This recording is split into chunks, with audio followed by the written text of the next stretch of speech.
Hey, what's up guys? So, eto na naman tayo. Nagbabalik tayo mag-gym at magbalik ang Lindog. So, eto nga, nag-stretching na tayo dito. Ngayon, 64 kilograms po tayo. Kaya, eto, napabayaan na natin sarili natin. Kaya, babalik tayo ay magbuhat. So, wanting warm-up and stretching lang tayo dito ngayon. Kaya kita nyo naman yung natin, medyo nanaba-naba na tayo ng konti. Eto, sinimulan na natin ang warm-up natin, no? So, machine chest press ang unang program natin.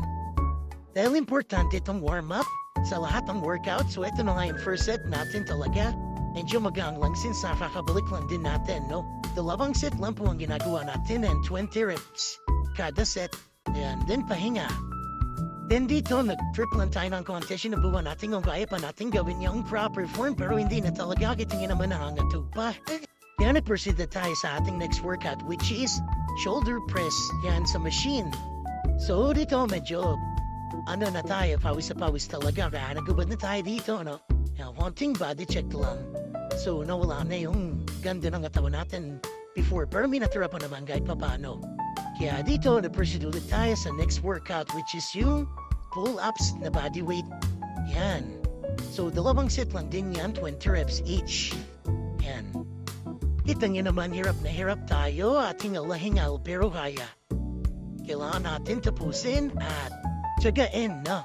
So kita niyo naman kahit paano may back pa tayo pero hindi na ganun kaganda kagaya ng dati. So dito naman nag-machine squat tayo. Yan, kita niyo naman, magagaan lang muna since naparabalik na lang natin, no? Kailangan natin palaking yung legs natin para proportional sa ating upper body. Yeah, kita niyo naman. Yan isa sa pinakamahirap din na workout na ginagawa ko is yung legs yan. Karamihan din sa mga gym dyan.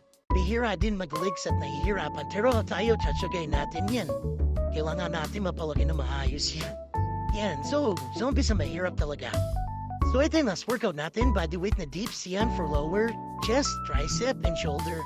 Kaya kung gusto mo sumubaybay sa ating fitness journey, mag-like and follow ka na para sa mga susunod